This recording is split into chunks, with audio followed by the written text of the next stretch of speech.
अस्सलामुअलैकुम, नमस्कार, आदाब। मैं हूं निहाल अख्तर पयामी और आप देखना शुरू कर चुके हैं गांव मोहल्ला, जो आपका फेवरेट चैनल है। दोस्तों, इस वक्त पूरे देश में आई फ्लू का प्रकोप है, ठीक उसी तरह से जिस तरह 2 साल कबल कोरोना का प्रकोप था।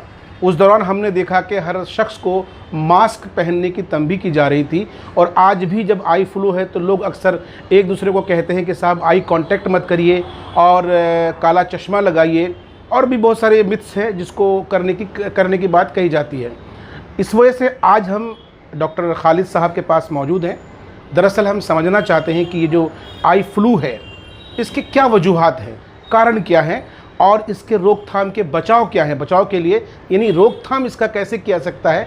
आइए तफसील से हम डॉक्टर साहब से समझते हैं। निहाल भाई से आप लोग वाकिफ़ होंगे। इन्होंने मुझसे जानना चाहा कि अभी जो एपिडेमिक हो चुका है आई फ्लू के बारे में, तो चूँकि मैं एक चाइल्ड, मेरा नाम मोहम्मद खालिद है और मैं एक चाइल्ड स्पेशलिस्ट हूँ और मैं यहीं किशनगंज में प्रैक्टिस कर रहा हूँ सुभाष पल्ली चौक पे। तो इन्होंने ये जानना चाहा कि आजकल ये देखने में आ रहा है कि काफ़ी सारे बच्चों में भी आई फ्लू की प्रॉब्लम आ रही है, और वैसे बच्चों को स्कूल वाले भी मना कर रहे हैं कि आप स्कूल ना आए, क्योंकि ये एक कॉन्टेजियस डिजीज़ होता है। तो बेसिकली ये जानना चाह रहे हैं कि ये बीमारी है क्या, इससे कैसे बचाव कर सकते हैं।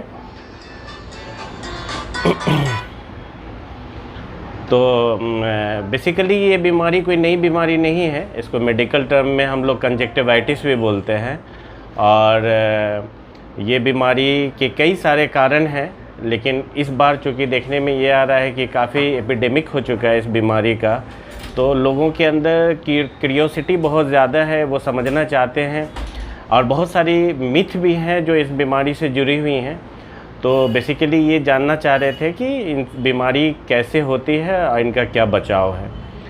तो बहुत सारे टर्म्स हैं इस बीमारी को, बहुत सारे लोग आई फ्लू के नाम से जानते हैं, मेडिकल टर्म में इसे कंजक्टिवाइटिस बोलते हैं, कुछ जगह पे इसे आँख आना भी बोलते हैं। तो बेसिकली ये बीमारी वायरस से हो सकता है, बैक्टीरियल इन्फेक्शन से हो सकता है, कभी कभी एलर्जिक कंजक्टिवाइटिस भी होता है, तो एलर्जी की वजह से भी हो सकता है, और कभी कभी ऐसा देखा गया है कि कोई केमिकल सब्सटेंसेस की यूज़ से भी, बहुत सारे कॉस्मेटिक यूज़ करते हैं हम लोग, तो वो उनसे भी ऐसे कंजक्टिवाइटिस हो सकता है। लेकिन हम लोगों को ये जानना ज़रूरी है कि हर लाल आँख कंजक्टिवाइटिस नहीं होता है, तो ये समझना बहुत इम्पॉर्टेंट है। तो इसको कैसे डिफरेंशिएट कर सकते हैं आप। जो कंजक्टिवाइटिस होता है वो हमारे आँखों का जो वाइट पोर्शन होता है वो ज़्यादा रेड हो जाएगा, लेकिन अगर कैसे डिफरेंशिएट कर सकते हैं कि कोई और बीमारी है, तो वो हमारा जो पूरा वाइटिस एरिया है, ये पार्टिकुलर कोई एक जगह से अगर रेड हो रहा है और बाकी जगह वाइट है, तो उसको कंजक्टिवाइटिस नहीं बोलते हैं।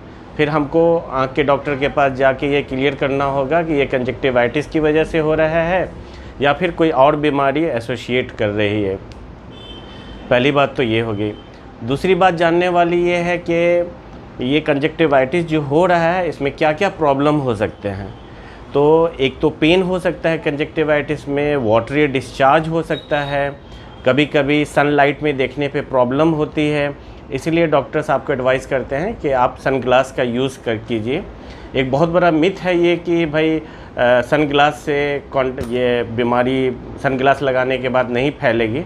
ऐसा नहीं है। सनग्लास का यूज़ हम लोग इसलिए करते हैं कि हमें जो सनलाइट एक्सपोज होने पे जो ग्रीटीनेस फील होता है या पेन होता है, उनसे बचाव हो सके। जनरली ये स्पॉन्टेनियसली भी ठीक हो जाता है। कभी कभी अगर बैक्टीरिया की वजह से है तो वो मोस्टली 1 वीक में ठीक हो जाता है। वायरल की वजह से है तो थोड़ा समय ज़्यादा लेगा। एलर्जी की वजह से है तो बार बार एलर्जी की वजह से है तो बार बार होने का ख़तरा हमेशा रहता है। और हम लोग इसका बचाव कैसे कर सकते हैं। बचाव करने का आप 2 रेमेडीज़ है। एक तो आप आँख के डॉक्टर के पास जाइए, वो आपको आई ड्रॉप्स देंगे, लुब्रिकेंट देंगे यूज़ करने के लिए। दूसरा है होम रेमेडीज़, आप घर पे बैठे कैसे उसको ठीक कर सकते हैं। तो घर पे बैठने से है कि आपका जो भी ये बेसिकली जो वायरस के जो टॉक्सिन्स होते हैं, इनसे एक से दूसरों में फैलता है। तो हमें ये करना है कि हमारे जो आँखों से डिस्चार्ज हो रहा है वो हम आँखों से रब ना करें, क्योंकि अगर हम अपने हाथों से रब करेंगे, हैंड वॉश नहीं करेंगे और उसी हाथ से फिर अगर हैंडशेक कर लेंगे दूसरे आदमी के साथ, तो फिर वो इस तरह से कांटेक्ट से फैलता है।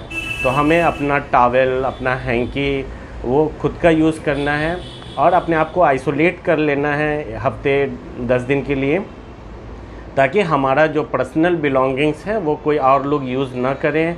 आप ठंडे पानी से बार बार अपने आँखों को धोएं, आप टॉवेल को ठंडे पानी में डाल के उसको सेक सकते हैं, ताकि उससे वो आपका जो ग्रिटिनेस है, जो पेन है, वो सबसाइड हो सकता है। और यही सब कुछ बातें हैं जिनका हम घर पे पालन कर सकते हैं। जैसा कि इन्होंने पूछा कि ये जो आई फ्लू है, इसमें लोग बोलते हैं कि भाई आप डिस्टेंस बना के रखिए, और एक जो कंबाइंड फैमिली जो देखा जाता है कि जिसके घर में 7-8 लोग हैं, तो वो कैसे इस बीमारी से बच सकते हैं। बेसिकली ये फ्लू लाइक ही सिम्टम होता है, जैसे फ्लू होता है हमें कोल्ड कफ ये सब के साथ, वैसे ही ये बीमारी है। और इसके बचाव का यही एक तरीका है कि हम जो अपने पर्सनल बिलोंगिंग्स होते हैं, जैसे अपना हैंकी, रुमाल है, टॉवेल है, बेडशीट वगैरह है, वो हम अपना अलग कर लें, ताकि हमसे दूसरे लोग सफ़र नहीं करें। और सनग्लास का यूज़ करें, और हमेशा बार बार अपने हाथों को धोते रहें, और सैनिटाइजेशन का भी यूज़ कर सकते हैं। अपने आँखों को भी बार बार ठंडे पानी से धोएं, और 5 से 7 दिन अपने आप को प्रिकॉशन लें, तो इससे बचाव का यही एक तरीका है।